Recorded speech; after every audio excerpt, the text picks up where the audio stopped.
Special guest coming to us live from Scottsdale, Arizona. He is now working at Lake Show Life. He's a golf professional. He's an NBA reporter now and writer. It's my good buddy, Matt Leaman. And Matt, how are you, my friend? I'm great, Spencer. How are you doing today? Oh man, I am. You know what, Matt? I am doing okay. I'm a little bit disappointed that the draft's over because there's so much hype going up into the draft, and you think that all these trades are going to be made and all these moves are going to go down. We did have one move, and I want to talk to you about this move. It's Jimmy Butler being sent to the Minnesota Timberwolves for Chris Dunn, Zach LaVine, and now it ends up Lauri Markkanen. They didn't even get the 16th pick. What do you think about Chicago dealing Jimmy? That trade was just straight robbery. I think Dunn could turn into a serviceable point guard, but I don't see him being a star at the NBA level. Zach LaVine, he's coming off an injury, if I'm not mistaken. He only played 47 games last year. He did average 18.9 points a game, but you never know he's going to bounce back after that injury. And I don't know much about the Arizona star, Markkanen. Is that you say the name? Yes, well, Lauri. My dad said it was the name of one of his girlfriends in college. Lauri. Yeah, I don't know where he's going to play. I mean, I don't know if it's going to be the center position or forward. I just think there's a lot of question marks with him as well. So I think they just got straight robbed last night. You know what's funny, though, Matt? Like, I wanted to actually go a little bit back and forth because, I'm going to insert some of my opinions here so we can kind of have a back and forth, I just think that Jimmy Butler, I think that the guy was kind of a cancer. From everything I've read out of Chicago, from all the, reporters out there, they said that he just didn't get along with Fred Hoiberg. And if the Bulls wouldn't have dealt him, Fred Hoiberg would have another crappy season with, a disheveled superstar that just absolutely hates Hoiberg's guts and, will pout and sit out practices and things. So do you think, Chicago needed to make this move? And, what do you think about Fred Hoiberg's prospects in Chicago? Because I kind of felt like Chicago, they just needed to immediately rebuild. If they kept Jimmy Butler around, they'd kind of be like the Knicks. So I actually kind of see what Chicago is doing here. Yeah, I think Hoiberg, he was thrown into a really bad situation, to be honest. I like him as a coach. He did well at Iowa State. He's more of an offensive-minded guy. I like Butler as a player. I agree with you. He might have been a cancer a little bit with them towards the end when they weren't contending as much. I mean, I think they were 41-41 as the 8th seed. And Butler was around when they had some really good teams there, so I think he kind of just felt his time was coming towards an end there. I just think the Bulls could have got more back in return. Yeah, and now Jimmy's playing with Andrew Wiggins, Karl Anthony Towns, and Tom Thibodeau, and you might be a big Thibodeau guy. What do you think about the Wolves these next couple of years? And are you a fan of Tom Thibodeau and what they're building in Minnesota? Is this going to be a great West team? Yeah, I mean, they came off a really bad year last year, but they got to play their young guys, Anthony Towns, Wiggins. They were 31 and 51, but I think coming into this year they can definitely compete for the 8th seed. That's a pretty good big three to have. And then they have Ricky Rubio as the guard. I think getting Wiggins going, I think with getting Butler, I think Rubio is going to turn into a better player as well. And are you a fan of Thibodeau? Yeah, he's more of a defensive-minded coach. I think he'll be good for that young team, and he's going to be a pretty good leader for them.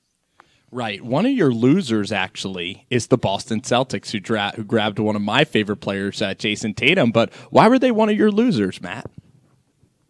To me, with how much the T-Wolves gave up, I mean, they didn't give up anything for Butler. I think the Celtics could have, whether it would have been Jaylen Brown, Crowder, and one of their picks. I'm not sure what other picks they had other than the third. Something maybe in the second round, but I think they definitely could have got Butler.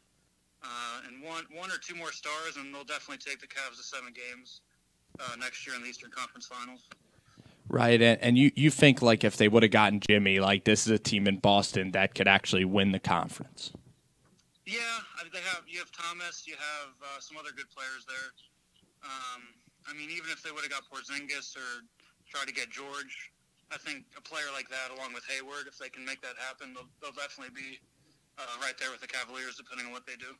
That brings us to another team that is kind of looking to trade out of their superstar, and that's the Indiana Pacers. And they drafted T.J. Leaf, a guy who plays in the Pac-12 or the Pac-10, whatever it's called now, and plays, plays at UCLA. I'm not a huge T.J. Leaf guy. I think he's limited athletically. And Indiana was very quiet last night and didn't get done any moves. So were you skeptical of Indiana last night, Matt? Yeah, I have. I put him on my bust city list, which is some of my bust players. I think T.J. Leaf was. I think Lonzo Ball made him who he was. I mean, without him, I don't think T.J. Leaf would have put up nearly the numbers he did. I think he scored close to 16 points a game. Got a few rebounds, but I think he's going to be. He's not as mobile as he should be for the NBA, and I think he'll get shut down by the defenders at the next level. So, you know what, on the list of my questions here, we're going to kind of go opposite now of TJ. Who were some winners? Who were some picks outside of the top five, maybe teams in the top five where you thought, wow, this team had a great draft, had strong players and prospects that you really liked? A player that I liked the most, the Knicks passed up on him. I like Dennis Smith Jr. out of NC State. Scored 18.1 points a game, 4.6 rebounds, close to 7 assists as well. He's a pretty complete player. The Knicks, I don't know how to say his name, but they went with the guard from France. Just call him Frank Nicole. Frank Nicole. I think he could be a good guard, but he's only 18, so he has a few years to develop, and you never know how those international players are going to turn out. But one of my favorite picks is Kennard from Duke, the shooting guard. Mm-hmm. He can do more than just shoot. He's crafty off the dribble. He scores on the move, and he shoots lights out, 43% from three, 49% overall from the field as well. I think he's going to be a really good NBA player. I'm not sure how he'll fit with the Pistons, but I think he'll be a pretty good player going forward. Yeah, I want to see Luke Kennard, like every shooter, gets compared to Klay Thompson. I just want to see Luke have the ability to bounce it a little bit, and I want Stan to get him, at 6'6", he's going to need to put on some weight, but I wonder if he can get that pull-up game going. That's going to be so important for Luke Kennard. And all season long at Duke, he showed he can do that, and he's more than just a three-point shooter. Right. So the Kings, Justin Jackson, De'Aaron Fox, and they don't get Malik Monk. I kind of wanted to see them get Monk and Jackson. The Kings are always kind of a fun team in the draft because they're always like the Cleveland Browns, have all these picks. Where are they going to go wrong? They're always a team that never has an identity, so you're always trying to figure out what direction they're going to go. What did you think of the Kings draft last night? I think Vlade Divac definitely erases some of his past blunders. I mean, he hasn't done anything really that great up until this point. I think they have some guys they can build around. I think Fox could be good. He could be really great, actually, if he comes up with a decent three-point shot. I think he could be better than John Wall if that does happen. Then you have Frank Mason, who's going to be a good backup guard. And then Harry Giles from Duke, I think, is one of the best steals in the draft. It's so funny, like we were making fun of Vlade because, Vlade didn't take the DeMarcus deal that was better, and then he just told the media like I goofed and I had a better trade out there. And we were joking like how Vlade like freaking, got hired, just because he was, the big boy of the Kings. And now everybody loves Vlade. Isn't it funny what a couple months could do for old Vlade? I mean, if you look coming into the draft, I wasn't expecting him to pull off anything close to what he did last night. But yeah, one night can change things around for an owner for sure. You're so lucky if you're Vlade, right? Because you expect everyone to do so awful. So when you come up with decent results, you're credited. So right. I mean, he was getting run out of town almost, and I think this might have saved his job, to be honest. What about in the second round? Were there any kids in the second round where you're like, wow, I can't believe he was still on the board, and like I really like that guy?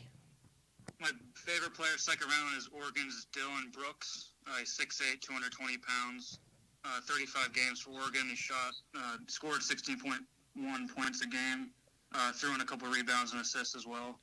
But he's one of the best scorers, I think, in the draft. He just had a little bit of an off year last year. I believe he was at Oregon for 3 years, if I'm not mistaken. Mm-hmm. And then Jordan Bell to the Warriors is an absolute steal, in my opinion. Oh yeah, and the Bulls blundered that one again, and the rich just keep getting richer. Like Jordan Bell is a guy that can attack the glass, and a guy that's just going to be really easy to play with that Golden State system. And I mean, if they get rid of Iguodala, I think Bell was a little bit more developing. I think he could turn into sort of a player like Iguodala. I'm not sure if he's as tall as him, but yeah, the Bulls just gave him away pretty much there for nothing.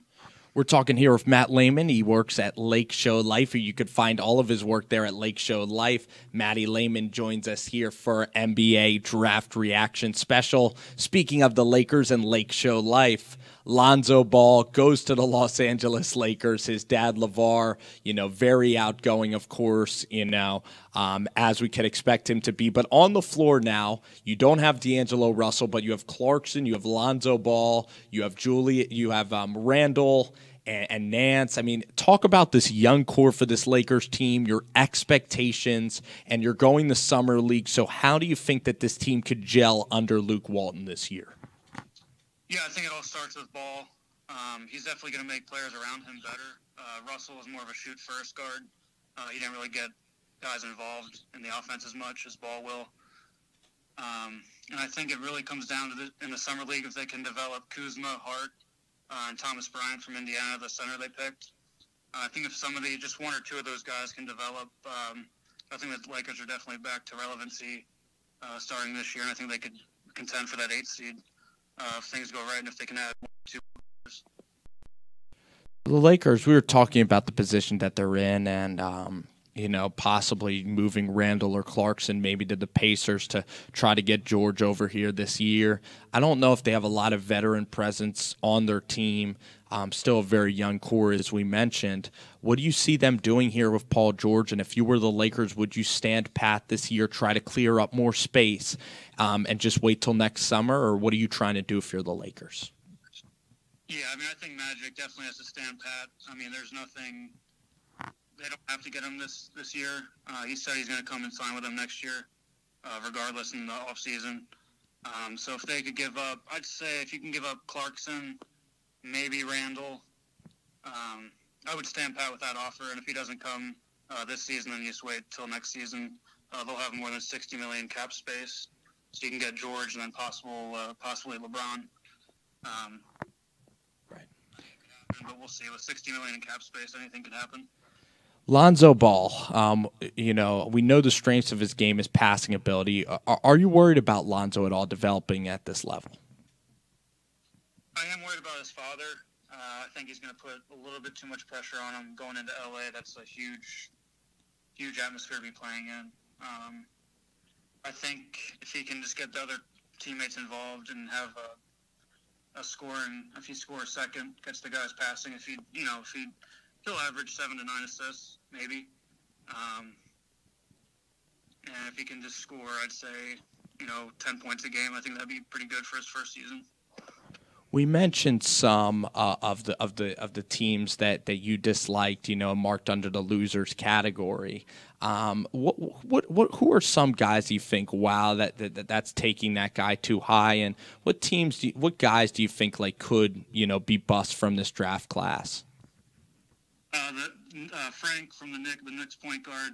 I think he's just 2-3 years away from even being relevant on an NBA team. Zach Collins. Going to Portland. He didn't play a ton at Gonzaga. He put up some good minutes there in short spurts of time, but I'm not too impressed with him. TJ Leaf from UCLA, and then Adebayo from Kentucky. I'm not huge on him either. You're not a big Bam guy. I mean, that's funny. I like Bam and his athleticism, but you're not sold on Big Bam. I think he's more defensive. I don't know if he has the skills to be a successful offensive player. I'm not really sure what the Heat are going to look for him. But, yeah, I'm just not too big on him. You don't think that he'll be able to shoot it too well? No. He'll be good around the rim, good defensively, but I don't think he's going to really be able to have the shot needed to be a good all-star player. We're talking here, Matt Leaman of the Lake Show Life. And before I let you go, pal, I want to get in these interviews every week. You can follow Matt's work at Lake Show Life. He is Matt Leaman, and and we thank you, of course, for joining us, Matt. Last question we have for you before we let you run is: you're an NBA League Pass guy. What team are you interested in now in watching, maybe other than the Lakers? Coming into this season, I think the Pelicans, depending on what they do, I'm not sure what kind of cap room they have, but I think the T-Wolves, Lakers, Pelicans could all contend for that 8th spot. It just depends on what they do in free agency and, if they can make any trades going forward. And in the Eastern Conference, I love what the Sixers are doing. It's getting exciting there in Philly.